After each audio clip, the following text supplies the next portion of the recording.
Bem-vindos a mais um Mergulho Profundo. Hoje a gente vai se aprofundar no mundo da filosofia antiga. Isso aí? Especificamente, vamos mergulhar no conceito de exercícios espirituais. Uhum. E eu imagino que vocês estejam pensando, exercícios para a alma. Calma, a gente não vai falar de levantar peso no além-vida. Não?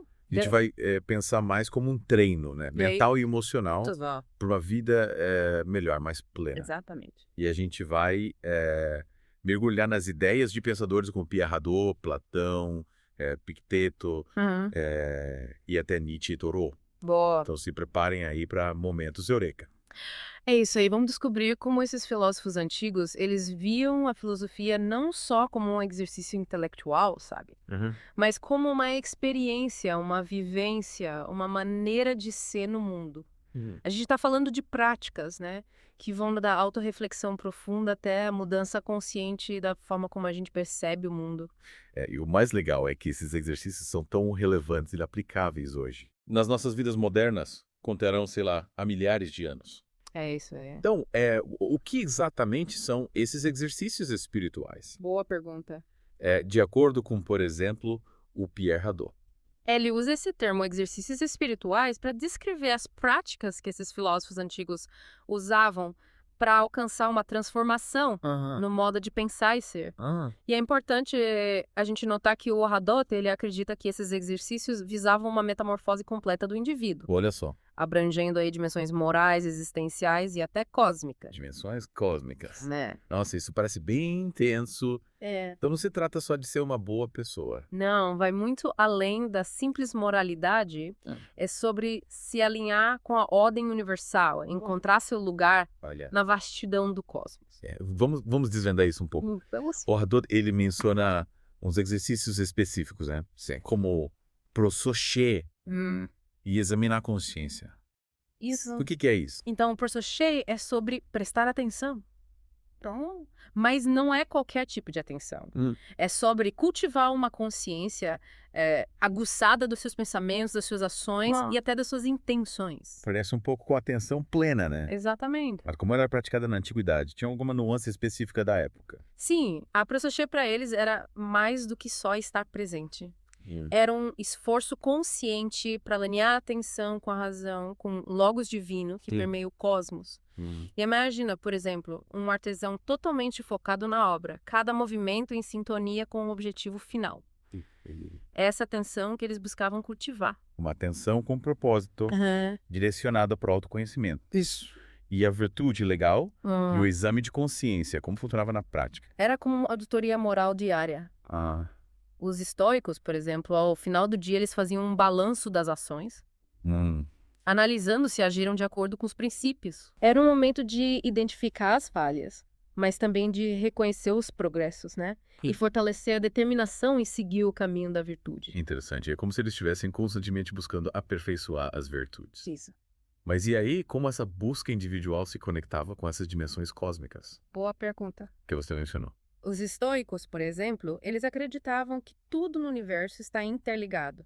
Por uma razão divina, o Logos. E ao compreender esse Logos, Sim. a gente pode alinhar os nossos pensamentos e as nossas ações com a ordem natural. Certo. E aí alcançar um estado de harmonia e paz. Então é sobre se ver como parte de algo maior, né? Exatamente. Algo além do seu próprio mundinho. Isso. Mas e os epicuristas? Eles não tinham uma visão diferente sobre a felicidade. Sim, enquanto os estoicos buscavam a harmonia com o cosmos através da virtude. Os epicuristas acreditavam que a felicidade residia na busca pelo prazer. Pelo prazer. Mas calma, a gente não está falando de prazeres desenfreados? Eles defendiam uma análise cuidadosa dos desejos, buscando distinguir entre aqueles que são naturais e necessários, tipo a necessidade de alimento, abrigo, Certo. e aqueles que são artificiais e desnecessários, como a busca por riqueza ou fama. Então parece uma abordagem minimalista da felicidade, né? É. Você focar no que realmente sustenta você, não no que a sociedade te impõe. Exato. Mas me diga, como essa busca por prazer se encaixaria como um exercício espiritual? Boa pergunta. Seria simplesmente satisfazer os seus desejos? De forma alguma. O exercício espiritual para ele estava em discernir entre os desejos, buscando a satisfação apenas daqueles que realmente contribuem para a felicidade autêntica. E duradoura era um processo de autoconhecimento, de entender suas próprias necessidades e vontades para alcançar a ataraxia. Ataraxia. É um estado de serenidade, de liberdade da perturbação. Interessante como essa busca por prazer, quando bem direcionada, pode levar à paz interior. Com certeza. O Hadot, ele menciona também a física, que é usar a imaginação para observar os assuntos humanos de uma perspectiva cósmica. Como se a gente olhasse para a Terra do espaço, né? Como essa prática se conecta com os exercícios espirituais. A física para eles era um exercício poderoso para relativizar as preocupações cotidianas e fortalecer a resiliência diante dos desafios. Imagina se colocar mentalmente acima da Terra, observando o vai e vem da humanidade. Nossos problemas, que parecem tão grandes na nossa perspectiva limitada, se tornam quase insignificantes diante da vastidão do cosmos. É uma forma de colocar as coisas em perspectiva, né? Entender que nossos problemas podem não ser tão significativos assim. Exato. Quando a gente considera a vastidão do universo e o fluxo constante da vida. Falando em perspectivas diferentes, como o Nietzsche se encaixa nessa história? Boa pergunta.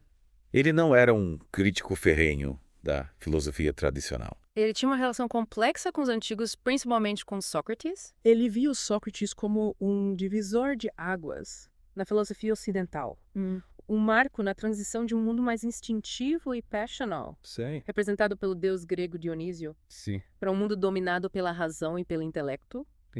Ele admirava o rigor intelectual de Sócrates, mas temia que isso tivesse levado a uma ênfase excessiva na razão, em detrimento do instinto e da emoção. Então ele via um certo perigo em intelectualizar demais a vida. Exatamente. Como se a gente estivesse perdendo contato com uma parte essencial da experiência humana. Isso. E por falar em questionar a tradição, o Thoreau, no livro dele, Walden, ele critica os filósofos que só falam sobre a sabedoria, sem realmente vivê-la. Verdade. Ele parece com o pensamento de Nietzsche, né? Sem dúvida. Para Thoreau, a verdadeira filosofia está em colocar as ideias em prática, simplificar a vida e se conectar com a natureza. Isso. Ele criticava essa filosofia abstrata e distante da vida real. Defendendo uma experiência mais direta e autêntica do mundo. Verdade. Ele personifica a ideia de que a filosofia não deve se limitar a livros empoeirados e torres de marfim, né? É sobre se engajar com a vida de forma direta, vivenciar o mundo com todos os sentidos e usar essas experiências para aprender e crescer. Com certeza. Mas como ele colocava isso em prática? Quais eram os exercícios espirituais dele? Ele se isolou na natureza, buscando uma vida mais simples e autêntica, livre dos excessos e artificialismos da sociedade moderna. Ele via a natureza como um mestre, um guia para o autoconhecimento e a sabedoria. Olha só. E os escritos dele detalham as observações da natureza, as reflexões sobre a vida e a busca por uma existência mais significativa. Parece que ele realmente mergulhou fundo nessa experiência de viver em harmonia com a natureza, né? Mas vamos voltar um pouco para os estoicos, que você mencionou anteriormente. Você falou sobre a importância de viver de acordo com a natureza. Sim. Para eles, né? Mas o que isso significava na prática? Era sobre viver literalmente na natureza. Não é se mudar para a floresta. Viver de acordo com a natureza. Para eles significava alinhar suas ações, seus desejos com a ordem racional do universo. Eles acreditavam que tudo acontecia por uma razão. Mesmo que a gente nem sempre compreendesse essa razão. Então era sobre entender as leis da natureza e viver em harmonia com elas. É isso. Isso. Mas como eles faziam isso no dia a dia? Eles buscavam cultivar a virtude, a razão e o autocontrole. Acreditavam que a verdadeira liberdade estava em controlar o mundo interior, não se deixando levar pelas circunstâncias externas. Para eles, viver de acordo com a natureza significava viver de acordo com a razão, controlando as paixões e buscando a sabedoria em todas as situações. Nossa, parece um desafio e tanto, né? Controlar as emoções, agir sempre com base na razão. Será que isso é realmente possível? Eles reconheciam a dificuldade, mas acreditavam que com prática e disciplina era possível treinar a mente para responder aos desafios com mais serenidade e sabedoria. Eles desenvolveram técnicas específicas para isso, como a visualização negativa. Visualização negativa. Consistia em imaginar os piores cenários possíveis. para se preparar mental e emocionalmente para as adversidades. Visualizar o pior. Isso não parece um pouco contraproducente? Não seria mais angustiante? Na verdade, a ideia era justamente oposta. Ao confrontar seus medos de frente, você diminui o poder que eles têm sobre você. É como se, ao se preparar para o pior, você perdesse o medo do desconhecido e se fortalecesse para enfrentar qualquer desafio. Interessante. É como tirar o ferrão do medo ao se preparar para o pior. Isso. Mas, além da visualização negativa, que outras técnicas eles usavam para cultivar essa força interior?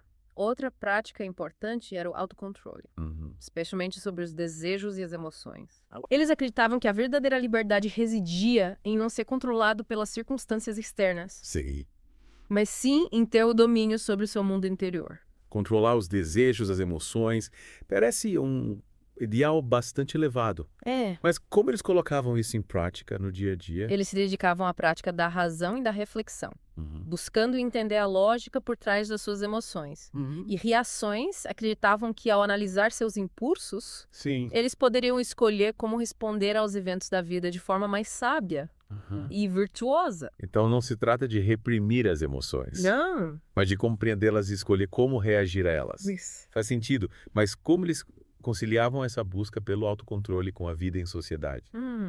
Que inevitavelmente coloca a gente em contato com situações desafiadoras e emoções intensas, né? Eles reconheciam que viver em sociedade era um desafio constante, mas viam nisso uma oportunidade para exercitar suas virtudes. Para eles, cada interação social era um campo de treinamento para a prática da razão, da paciência, da justiça e da compaixão. Entendi. Eles usavam os desafios do dia a dia como oportunidade para fortalecer suas virtudes. Isso. E além do autocontrole, que outros aspectos eram importantes para eles? Outro ponto fundamental era viver no presente. Eles viam a preocupação com o passado ou com o futuro, como um desperdício de energia, uma distração da vida virtuosa. Para eles, o único momento que realmente importa é o agora. Essa ideia de viver no presente parece bastante atual.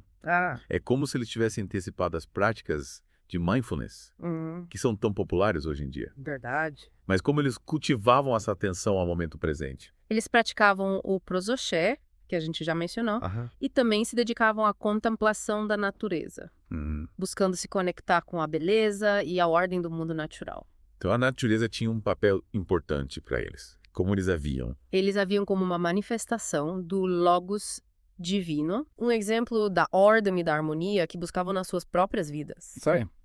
Observar a natureza, para eles, era uma forma de se conectar com essa ordem superior e se inspirar para viver de forma mais sábia e virtuosa. Interessante como a natureza era uma fonte de inspiração e aprendizado para eles. E os epicuristas, como eles se relacionavam com a natureza? Eles compartilhavam dessa visão. Para eles, a natureza também era importante, mas por outros motivos.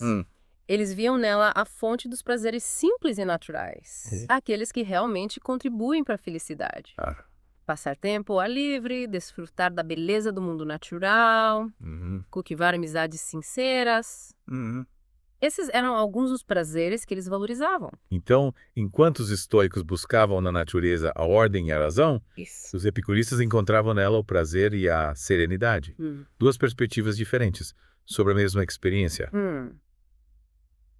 Falando em prazer, vamos voltar pouco para os epicuristas. Você mencionou que eles faziam distinção entre desejos naturais e desejos artificiais. Sim. Pode explicar melhor essa diferença? Claro, os desejos naturais para eles são aqueles que são essenciais para a nossa sobrevivência e bem-estar, como a necessidade de alimento, abrigo, segurança, afeto. Já os desejos artificiais são aqueles que são criados pela sociedade, pela cultura, pela comparação com os outros. São desejos por luxo, status, poder, fama, coisas que, na visão deles, não contribuem para a verdadeira felicidade. Por isso que eles estavam alertando para os perigos do consumismo, né?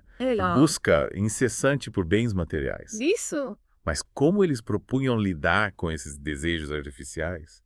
Era preciso reprimi-los completamente. Não se tratava de reprimir, mas de analisá-los com cuidado e discernimento. Eles propunham exame racional dos desejos, buscando entender as suas origens e consequências. Acreditavam que, ao compreender a natureza dos desejos, a gente poderia se libertar daqueles que nos causam sofrimento, se concentrar naqueles que realmente nos trazem felicidade.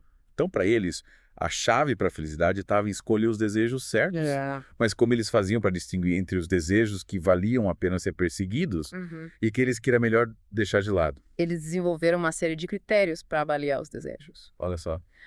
Dos principais era a naturalidade. Desejos naturais são aqueles que surgem espontaneamente, sem a influência da cultura ou da sociedade. Outro critério era a necessidade. Desejos necessários são aqueles que são essenciais para a nossa sobrevivência e bem-estar. Isso aí.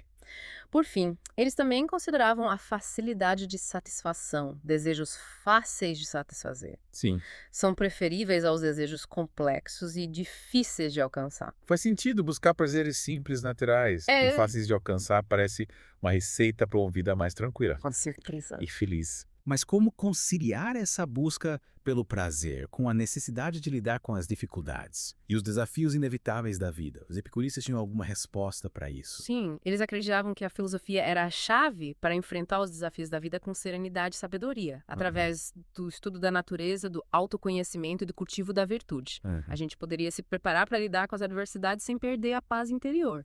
Então a filosofia para eles não era só um passatempo intelectual, Não. mas uma ferramenta para viver uma vida melhor. Exatamente. Para eles, a filosofia era um guia prático para a felicidade. Um conjunto de ferramentas e técnicas para cultivar a serenidade, a alegria e a amizade. E essa busca pela felicidade não se limitava ao indivíduo, mas se estendia a toda a comunidade. Então a filosofia para eles era uma prática individual e social ao mesmo tempo. Sim, eles acreditavam que a amizade era um dos pilares da felicidade. E que cultivar relações sinceras e virtuosas era essencial para uma vida plena. Então, para eles, a felicidade não era um objetivo individualista. Não. Mas sim algo que se constrói em comunidade. Através do cultivo da amizade e da virtude. Exatamente. Eles acreditavam que a amizade autêntica era um dos maiores prazeres da vida e que compartilhar momentos de alegria com pessoas queridas era fundamental para a felicidade. Parece que eles tinham uma visão bastante inspiradora da vida. Mas e os estoicos, como eles viam a amizade e os relacionamentos? Eles compartilhavam dessa mesma ênfase na comunidade. Os estoicos também valorizavam a amizade, mas com uma perspectiva um pouco diferente. Para eles, a amizade verdadeira se baseava na virtude, na razão e no bem comum. Sim. Eles buscavam se cercar de pessoas que compartilhassem seus valores e que os inspirassem a se tornarem pessoas melhores. Então, para eles, a amizade não era só sobre compartilhar momentos agradáveis, mas também sobre se apoiar mutuamente no caminho da virtude e da sabedoria. Que bonito, é inspirador ver como, apesar das diferenças, tanto os históricos quanto os epicuristas reconheciam a importância da amizade e da comunidade para busca por uma vida mais feliz e significativa. Mas voltando aos exercícios espirituais, você mencionou a prática de física como uma forma de visualizar a vida a partir de uma perspectiva cósmica. Poderia nos dar mais detalhes de como os estoicos utilizavam essa técnica? Claro. Imagina se eu levar acima da Terra, observando o planeta do alto. Como se você estivesse no espaço sideral. Sei. A partir dessa perspectiva, você veria os continentes, os oceanos, as cidades, tudo em movimento constante. É como se a gente tivesse uma visão panorâmica da vida, né? Percebendo a insignificância dos nossos problemas diante da imensidão do universo. Exatamente. Essa é a ideia da física. Nos ajudar a relativizar nossas preocupações. A perceber que nossos problemas não são tão grandes quanto a gente imagina. E que a vida segue seu curso, independentemente das nossas angústias. Parece uma técnica poderosa para cultivar a serenidade e a paz interior. Mas como os estoicos utilizavam essa visualização no dia a dia, era algo que eles faziam em momentos específicos, como durante a meditação. Sim, a física era uma prática que podia ser utilizada em momentos de reflexão, para se acalmar diante de uma situação desafiadora. Ou simplesmente para cultivar a gratidão pela vida. Entendi? Era como uma ferramenta para se reconectar com a vastidão do universo, né? E se lembrar que a gente é só uma pequena parte de algo muito maior. Exatamente. E essa consciência da nossa pequenez diante do cosmos podia trazer uma sensação de paz e de libertação das preocupações cotidianas. E os epicuristas, será que eles também utilizavam alguma técnica semelhante à física para lidar com os desafios da vida? Embora não tivessem uma prática específica como a física, eles também buscavam relativizar as preocupações através da filosofia. Acreditavam que a compreensão da natureza, da mortalidade e dos limites do nosso conhecimento podia nos ajudar a viver com mais serenidade. Assim. E a não nos deixar abater pelas adversidades. Então, para eles, o antídoto para a ansiedade e o sofrimento estava no conhecimento e na sabedoria. Exatamente. Eles acreditavam que, ao conhecermos a nós mesmos e ao mundo que nos cerca, a gente poderia se libertar dos medos irracionais e viver com mais leveza e alegria. É inspirador ver como, apesar das diferenças, tanto os estoicos quanto os epicuristas buscavam a paz interior e a felicidade através do autoconhecimento e da sabedoria. Com certeza. Mas antes de encerrarmos essa primeira parte do nosso mergulho profundo, eu gostaria de voltar um pouco para a questão dos exercícios espirituais. Vamos lá? Você poderia nos dar alguns exemplos práticos de como a gente pode incorporar essas práticas nas nossas vidas modernas? Claro, um dos exercícios mais simples e poderosos que a gente pode adotar é a prática da gratidão. Da gratidão. É reservar alguns minutos do nosso dia para agradecer pelas coisas boas que a gente tem nas nossas vidas. Sim. Por menores que sejam, pode ter um impacto positivo enorme no nosso bem-estar. Faz sentido, é como se a gente estivesse treinando nossa mente para focar no positivo, né? Isso, para valorizar o que realmente importa. Exatamente. E além da gratidão, a gente pode também cultivar a prática do protoché. Do prosoché. Que a gente já mencionou. A gente pode fazer isso prestando atenção aos nossos pensamentos e emoções, Certo. observando como a gente reage às situações do dia a dia. Sim. E buscando agir de forma mais consciente e intencional. Então, o prosoché é como exercício de autoconhecimento, né? Sim. De prestar atenção em como a gente funciona por dentro. Isso é como se a gente estivesse se observando de fora, tomando consciência dos nossos padrões de pensamento e comportamento para poder fazer escolhas mais alinhadas com os nossos valores e objetivos. Parece um exercício bastante desafiador. Mas imagina que com a prática a gente pode se tornar mais consciente. Com certeza. E dono de si mesmo, né? Legal. E além da gratidão e do prosoché, que outros exercícios a gente pode experimentar? Outra prática poderosa é o exame de consciência. Exame de consciência. Que os estoicos utilizavam. Ah. Ao final do dia, a gente pode reservar alguns minutos para refletir sobre as nossas ações, sobre nossos pensamentos e nossas emoções. A gente pode se perguntar, agi de acordo com meus valores? Fui gentil e justo com as pessoas ao meu redor? O que eu posso fazer melhor amanhã? É como se a gente estivesse fazendo um balanço do nosso dia, né? Buscando identificar os pontos positivos e os pontos que precisam ser melhorados. Exatamente. É um momento para reconhecer nossos erros, celebrar nossas conquistas e renovar o compromisso com a busca por uma vida mais virtuosa e significativa. Que interessante. Parece que ao incorporarmos esses exercícios nas nossas rotinas, a gente pode se aproximar da sabedoria e da serenidade que os filósofos antigos tanto buscavam. Com certeza. E o mais importante é lembrar que essa é uma jornada. Um processo contínuo de aprendizado e crescimento. Não se trata de alcançar a perfeição, mas de buscar cada dia se tornar uma pessoa melhor. É uma mensagem inspiradora, né? Buscar excelência em cada momento, sem se cobrar pela perfeição. Mas, antes de a gente continuar explorando esse universo fascinante dos exercícios espirituais, vamos fazer uma pausa para respirar e digerir todas essas informações. Na próxima parte do nosso mergulho profundo, a gente vai se aprofundar em outras práticas e técnicas que os filósofos antigos utilizavam para cultivar a sabedoria, a virtude e a felicidade. Beleza. Fiquem ligados. Até a próxima. E aí, prontos para continuar a nossa imersão nos exercícios espirituais da antiguidade? Preparadíssimo? Na primeira parte, a gente explorou algumas práticas estoicas e epicuristas. Agora vamos nos aprofundar em outras técnicas fascinantes que podem nos ajudar a cultivar a sabedoria, a virtude e a paz interior. Que tal a gente começar com uma prática que pode parecer um pouco paradoxal? O memento mori. Memento mori, que é isso? Significa, lembre-se de que você vai morrer. Lembrar da morte. Nossa, parece um pouco mórbido, né? Pode parecer estranho à primeira vista, mas os estoicos, em particular, eles viam a contemplação da morte como uma ferramenta poderosa para viver uma vida mais plena e significativa. Ao se lembrar da finitude da vida, da brevidade da nossa existência. Eles acreditavam que a gente poderia se libertar do medo, da procrastinação e se dedicar com mais intensidade às coisas que realmente importam. Entendi. É como se a consciência da morte nos despertasse para a preciosidade da vida, né? Isso. Nos impulsionando a viver cada momento com mais intensidade e propósito. Exatamente. O Memento Mori não era um convite à tristeza ou ao desespero, Não. mas sim o chamado à ação, um lembrete para a gente não desperdiçar nosso tempo com trivialidades. E se dedicar de corpo e alma àquilo que realmente nos move. Faz muito sentido, um chamado para a gente viver com mais consciência, né? Não deixar a vida passar em branco. Por isso. Mas me diga, como os estoicos colocavam essa prática em ação?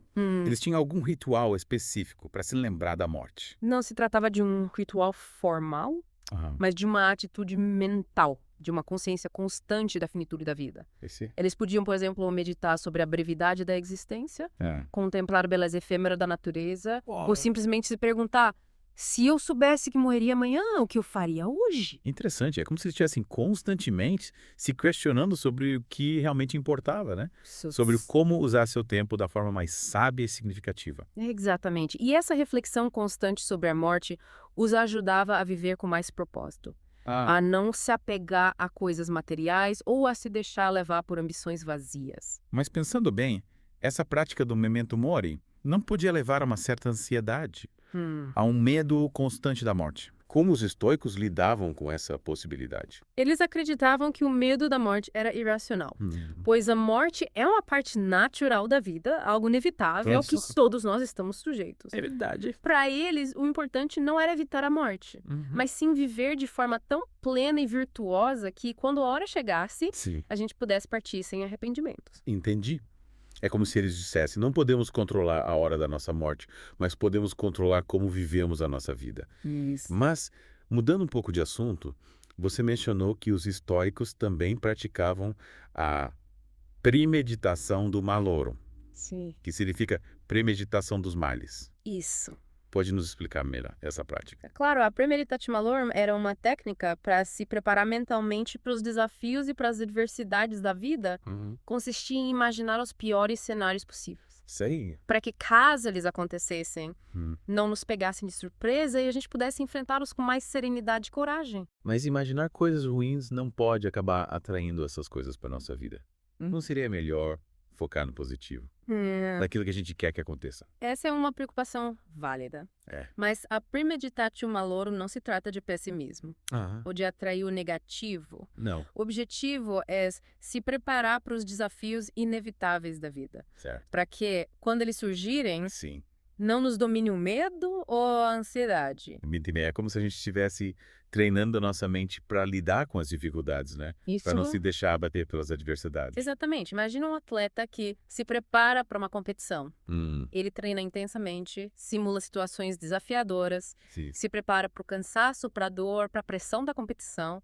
Da mesma forma, a premeditatio malorum nos ajuda a fortalecer nossa resiliência, a nos preparar para enfrentar os desafios da vida com mais coragem e determinação. Que analogia interessante, é como se a gente estivesse criando arsenal mental para lidar com os obstáculos que surgem no nosso caminho. Isso. Mas me diga, essa prática da premeditatio malorum não podia acabar nos tornando pessoas mais ansiosas, mais preocupadas com o futuro? Ao contrário, ao imaginarmos os piores cenários possíveis, a gente pode perceber que muitas vezes nossas preocupações são exageradas. Que a maioria dos problemas que a gente teme nunca chegam a acontecer. Verdade. E mesmo que aconteçam, a gente pode se sentir mais preparado para enfrentá-los. Pois já os visualizamos mentalmente e elaboramos estratégias para lidar com eles. Faz sentido, é como se, ao se preparar para o pior, a gente dissipasse o medo do desconhecido, né? Isso. E se sentisse mais confiante para lidar com qualquer desafio. Exatamente. A premeditatio malorum pode nos ajudar a desenvolver uma atitude mais realista e proativa diante da vida, nos libertando da ansiedade e da preocupação excessiva com o futuro. Gostei dessa ideia. É como se a gente estivesse assumindo o controle da nossa mente, né? Em vez de deixar que os medos e as preocupações nos controlem. Mas mudando um pouco de foco, eu gostaria de explorar um pouco mais a questão do autoconhecimento. Vamos lá. Você mencionou que os estoicos e os epicuristas davam muita importância a essa prática. Sim. Pode nos explicar melhor como eles buscavam se conhecer melhor? Claro. Tanto para os estoicos quanto para os epicuristas. O autoconhecimento era a base para uma vida virtuosa e feliz. Eles acreditavam que para fazer escolhas sábias, para viver de acordo com os nossos valores e para alcançar a paz interior. Era fundamental a gente se conhecer profundamente. Mas como eles faziam para se conhecer melhor? Eles tinham alguma técnica específica para isso? Eles utilizavam diversas práticas, como a introspecção, a reflexão, o diálogo com amigos e mentores, e a observação atenta dos seus próprios pensamentos, emoções e comportamentos. Nossa, parece que era um processo bastante abrangente. E qual era o objetivo final dessa busca pelo autoconhecimento? O que eles esperavam alcançar através dessa prática? Para os estoicos, o autoconhecimento era fundamental para identificar e fortalecer as virtudes, como a justiça, a coragem, a sabedoria e a temperança. Já para os epicuristas, o autoconhecimento era essencial para entender a natureza dos nossos desejos e para fazer escolhas que nos levassem à verdadeira felicidade. Então, para ambos, o autoconhecimento era a chave para uma vida mais plena e significativa, né? Mas com ênfases diferentes. Mas me diga, como a gente pode aplicar essa busca pelo autoconhecimento nas nossas vidas modernas? Boa pergunta. Que práticas a gente pode utilizar para se conhecer melhor? Uma prática simples e poderosa é a escrita reflexiva, como o diário, por exemplo. Ao colocar nossos pensamentos e emoções no papel, a gente pode ter uma visão mais clara dos nossos padrões de comportamento, dos nossos medos e desejos e dos nossos valores e crenças. Faz sentido, é como se a gente estivesse externalizando o nosso mundo interior, né? Para poder analisá-lo com mais objetividade. Exatamente. A escrita reflexiva pode nos ajudar a identificar as áreas da nossa vida que precisam ser trabalhadas, os padrões de pensamento que nos limitam e as crenças que nos impedem de alcançar o nosso potencial. E além da escrita reflexiva, que outras práticas a gente pode utilizar para se conhecer melhor? Outra prática poderosa é a meditação. Meditação. Ao aquietar a mente e observar nossos pensamentos e emoções sem julgamento. A gente pode ter uma compreensão mais profunda de quem realmente somos, para além das máscaras e dos papéis que a gente desempenha no mundo. A meditação como um caminho para o autoconhecimento. Como isso funciona na prática? A meditação nos ajuda a desenvolver a capacidade de observar nossa mente sem se identificar com os pensamentos que surgem. É como se a gente criasse um espaço interno de paz e serenidade, onde a gente pode se conectar com a nossa essência, com aquilo que a gente realmente é. Entendi. É como se a gente estivesse treinando a nossa mente para se tornar um observador imparcial. Isso. Dos nossos próprios processos internos. Exatamente. Mas além da escrita reflexiva e da meditação, que outras ferramentas a gente pode utilizar para se conhecer melhor? O diálogo com amigos e mentores também pode ser muito enriquecedor. É verdade. Ao conversar com pessoas que nos conhecem bem e que nos querem bem. A gente pode receber feedbacks valiosos sobre nossos pontos fortes e fracos, sobre nossos padrões de comportamento e sobre como a gente é percebido pelos outros. Às vezes a gente precisa de um olhar externo para se enxergar com mais clareza, né? Mas me diga, como a gente pode ter certeza de que está recebendo feedbacks sinceros e construtivos? Como escolher as pessoas certas para nos ajudar nesse processo de autoconhecimento? É importante buscar pessoas que sejam honestas, que nos queiram bem e que tenham a capacidade de nos falar a verdade com respeito, com paixão. Podem ser amigos, familiares, mentores, terapeutas, ou qualquer pessoa que nos inspire confiança e que tenha sensibilidade para nos ajudar a crescer e evoluir. Faz sentido. A escolha das pessoas certas é fundamental para que esse processo de autoconhecimento seja realmente positivo e transformador. Mas, mudando um pouco de foco, eu gostaria de explorar a relação entre os exercícios espirituais e a felicidade. Vamos lá? Os filósofos antigos acreditavam que essas práticas podiam nos levar a uma vida mais feliz. E se sim, como isso acontecia? Sim, tanto os estoicos quanto os epicuristas acreditavam que os exercícios espirituais eram essenciais para alcançar a felicidade. Embora tivessem concepções diferentes sobre o que a felicidade realmente significava. Interessante. Pode nos explicar melhor essas diferentes concepções de felicidade? Claro, para os estoicos, a felicidade estava em viver de acordo com a natureza. Ou seja, em alinhar nossas ações e desejos com a ordem racional do universo. Eles acreditavam que, ao controlarmos nossas emoções, ao agirmos com virtude e ao aceitarmos os eventos da vida com serenidade, a gente poderia alcançar a paz interior e a felicidade autêntica. Então, para eles, a felicidade não dependia de circunstâncias externas, como riqueza, status ou prazeres, mas sim da nossa atitude mental, da nossa capacidade de viver de acordo com a razão e a virtude. Exatamente. Para eles, a felicidade era um estado interior, uma consequência natural de uma vida virtuosa em harmonia com a natureza. E para os epicuristas, o que era felicidade? E para os epicuristas, a felicidade estava na busca pelo prazer. Pelo prazer. Mas não por qualquer tipo de prazer. Ah? Eles defendiam a busca pelos prazeres naturais e necessários. Sim. Aqueles que contribuem para o nosso bem-estar físico e mental, como a amizade, saúde, a serenidade e a satisfação dos desejos básicos. Então, para eles, a felicidade estava em escolher os prazeres certos, né? Isso. Aqueles que realmente nos trazem alegria e satisfação duradoura. Exatamente. Eles acreditavam que, ao nos libertarmos dos desejos artificiais e supérfluos,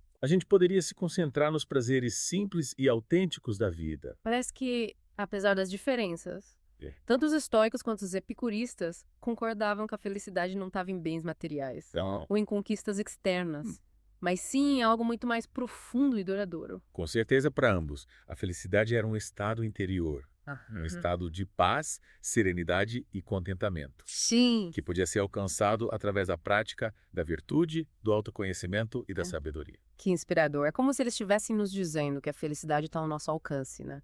Que a gente não precisa buscá-la em lugares distantes ou em coisas impossíveis de alcançar.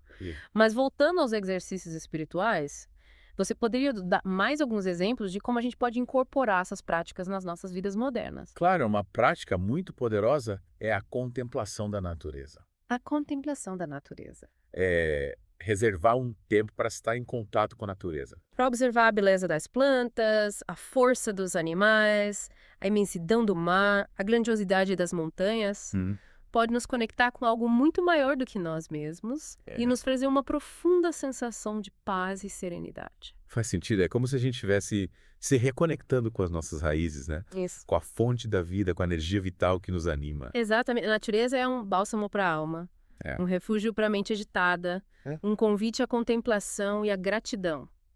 E além da contemplação da natureza, que outros exercícios a gente pode praticar? A gente pode também cultivar a prática da gentileza e da compaixão. Gentileza e compaixão. Pequenos atos de gentileza, como um sorriso, uma palavra amiga, um gesto de ajuda. Sim. Podem fazer uma grande diferença na vida das pessoas ao nosso redor e também na nossa própria vida. É verdade. A gentileza é contagiosa, né? Um ato de bondade pode gerar uma onda de positividade e transformar o dia de alguém. Com certeza. E ao praticarmos a gentileza, não apenas tornamos o mundo um lugar melhor. Sim. Como também cultivamos em nós mesmos a compaixão, a empatia e o amor ao próximo. Que bonito, é como se a gente estivesse plantando sementes de paz e amor no mundo, né? Isso. E colhendo os frutos dessa generosidade nas nossas próprias vidas. Exatamente. A gentileza é um investimento que sempre retorna. Um presente que nos enriquece tanto quanto a quem o recebe. E além da gentileza e da compaixão, que outras práticas a gente pode incorporar nas nossas vidas para cultivar a felicidade e a paz interior? Outra prática poderosa é o perdão. Perdão. Guardar mágoas e ressentimentos só nos aprisiona ao passado. Nos impede de seguir em frente e nos rouba a paz interior. Perdoar a nós mesmos e aos outros é um ato de libertação. Um passo fundamental para a cura e para a felicidade. Perdoar. Parece fácil na teoria, né? Mas na prática pode ser um desafio. E tanto como a gente pode cultivar essa capacidade de perdoar? Mesmo quando a dor e a mágoa são profundas? O perdão não significa negar a dor ou justificar a ação que nos feriu. É um processo gradual, que exige tempo, paciência e compaixão. A gente pode começar reconhecendo que todos nós erramos. É verdade? Que somos falíveis. E que o erro faz parte da natureza humana. A partir daí, a gente pode cultivar a empatia, buscando entender as motivações da pessoa que nos feriu. E, aos poucos, ir abrindo espaço para o perdão nos nossos corações. Entendi. Perdoar não é esquecer ou minimizar a dor, mas sim se libertar do ressentimento para poder seguir em frente, com mais leveza e paz interior. Exatamente. O perdão é um presente que a gente dá para si mesmo. Um ato de amor e de compaixão que nos liberta do passado e nos abre para um futuro mais leve e feliz. Que lindo. É inspirador ver como os filósofos antigos, mesmo vivendo em tempos tão diferentes dos nossos, já compreendiam a importância do perdão para a felicidade e para a paz interior. Mas, antes de encerrarmos essa segunda parte do nosso mergulho profundo, Sim. Eu gostaria de explorar um pouco mais a questão da conexão com a natureza. Vamos lá. Você mencionou que tanto os estoicos quanto os epicuristas valorizavam essa prática. Mas como eles faziam para se conectar com a natureza em meio às suas vidas agitadas? Para eles, a conexão com a natureza era algo natural e espontâneo, pois eles viviam em contato direto com o mundo natural. Sei. Mas mesmo em meio à agitação das cidades, eles buscavam momentos para se conectar com a natureza. Seja caminhando em parques e jardim, seja contemplando o céu estrelado, seja simplesmente respirando ar puro e sentindo o sol em seus rostos. Parece que eles reconheciam a importância de se reconectar com a natureza, né? A renovar as energias, para acalmar a mente e para se inspirar. Isso. Mas, no nosso mundo moderno, com a correria do dia a dia, com a tecnologia nos absorvendo cada vez mais, como a gente pode cultivar essa conexão com a natureza? É um desafio, com certeza. Mas a gente pode encontrar pequenas maneiras de trazer a natureza para o nosso dia a dia. A gente pode, por exemplo, cultivar plantas em casa ou no trabalho. Certo. Fazer caminhadas ao ar livre, apreciar a beleza do nascer e do pôr do sol, reservar um tempo para observar os pássaros, as árvores, as flores. São pequenas atitudes que podem fazer uma grande diferença no nosso bem-estar físico e mental, né? Exatamente. E além dessas práticas individuais, a gente pode também se engajar em ações coletivas para proteger e preservar a natureza, como participar de mutirões de limpeza de praias e parques. Sim. Apoiar organizações ambientalistas e adotar hábitos de consumo mais sustentáveis. Isso é verdade. Conexão com a natureza não é só uma questão individual, né? Não. Mas também uma responsabilidade coletiva. Isso. Mas antes da gente continuar explorando esse tema fascinante, vamos fazer uma pausa para respirar e assimilar todas essas informações na próxima parte do nosso mergulho profundo. A gente vai se aprofundar em outras práticas e técnicas que os filósofos antigos utilizavam para cultivar a sabedoria, a virtude e a felicidade. Beleza. Fiquem ligados. Estamos de volta para a parte final do nosso mergulho profundo nos exercícios espirituais da antiguidade. Já exploramos várias práticas históricas e epicuristas e agora, na reta final, quero saber quais outras ferramentas os antigos usavam para cultivar a sabedoria, a virtude e a felicidade. E que tal a gente falar da importância do silêncio? Do silêncio. Pode parecer estranho, mas os filósofos antigos consideravam o silêncio um exercício espiritual poderoso. Silêncio. Mas como ficar em silêncio pode ser considerado um exercício? Não seria oposto um momento de descanso, de ausência de atividade mental? Na verdade, o silêncio que os antigos buscavam era um silêncio ativo, um estado de quietude interior que permitia a conexão com uma sabedoria mais profunda, com a intuição, com a voz da alma. Eles reconheciam que as nossas mentes estão constantemente tagarelando, cheias de pensamentos, preocupações, distrações. O silêncio era uma forma de acalmar esse turbilhão mental e acessar um estado de maior clareza e paz interior. Entendi. Então não se trata só de ficar quieto por fora, mas sim de cultivar um silêncio interior, um estado de presença e de receptividade. Mas como eles faziam para alcançar esse estado de silêncio? Existem técnicas específicas. Sim, eles usavam diversas técnicas, como a meditação, a contemplação da natureza, a prática da solitude, a recitação de mantras ou orações. O importante era encontrar uma forma de aquietar a mente e se conectar com o silêncio interior. Interessante. Parece que o silêncio, para os antigos, era um portal para um nível de consciência mais profundo, um espaço para se conectar com a sabedoria interior e com a essência do ser. Exatamente. E essa prática do silêncio é tão relevante hoje quanto era na antiguidade. Em nosso mundo moderno, repleto de estímulos e informações, é mais importante do que nunca a gente cultivar momentos de quietude e introspecção para se reconectar consigo mesmo e encontrar a paz interior. Concordo plenamente. Mas, além do silêncio, quais outras práticas os antigos usavam para cultivar essa paz interior? Uma prática fundamental era o cultivo da virtude. Para os antigos, a virtude não era apenas um conjunto de regras morais, mas um modo de ser, um estado de excelência do caráter que se manifestava em todas as ações, decisões. Eles acreditavam que a virtude era a chave para a felicidade autêntica, porque nos permitia viver em harmonia com nós mesmos, com os outros, com o universo. Então, para eles, a virtude era muito mais do que apenas ser bonzinho. Era um estado de ser, uma forma de viver em consonância com a própria natureza. Exatamente. E o cultivo da virtude era um processo contínuo que exigia esforço, disciplina, autoconhecimento. Os antigos se dedicavam a práticas como o estudo da filosofia, a reflexão sobre as suas ações, o diálogo com mentores e amigos, a busca constante pelo aprimoramento moral. Inspirador. É como se eles estivessem nos dizendo que a felicidade não é um destino, mas uma jornada, um caminho que percorremos ao longo da vida, buscando a cada dia nos tornarmos pessoas melhores. Com certeza. E essa busca pela virtude era vista como um fim em si mesma, algo que valia a pena ser perseguido independentemente das recompensas ou dos resultados. E falando em recompensas, os antigos acreditavam que a prática dos exercícios espirituais trazia algum tipo de benefício concreto para a vida das pessoas. Ou era algo puramente voltado para o desenvolvimento espiritual? Eles acreditavam que os benefícios da prática espiritual se manifestavam em todas as áreas da vida, desde a saúde física e mental, até os relacionamentos interpessoais, o trabalho, a vida em comunidade. Interessante. Então, para eles, a espiritualidade não estava separada da vida cotidiana, mas integrada a todos os aspectos da experiência humana. Exatamente. Eles viam a espiritualidade como um modo de viver, uma forma de estar no mundo com mais consciência, sabedoria e compaixão. Que visão inspiradora. E, para finalizar nosso mergulho profundo, gostaria de pedir uma última dica. Qual exercício espiritual você recomendaria para quem está começando a se aventurar nesse universo? Eu recomendaria a prática da gratidão. É um exercício simples, mas poderoso, que pode transformar a nossa forma de ver o mundo e de viver a vida. Reservar alguns minutos do nosso dia para agradecer pelas coisas boas que a gente tem na vida, por menores que sejam, pode nos ajudar a cultivar a positividade, a alegria e a paz interior. Gratidão.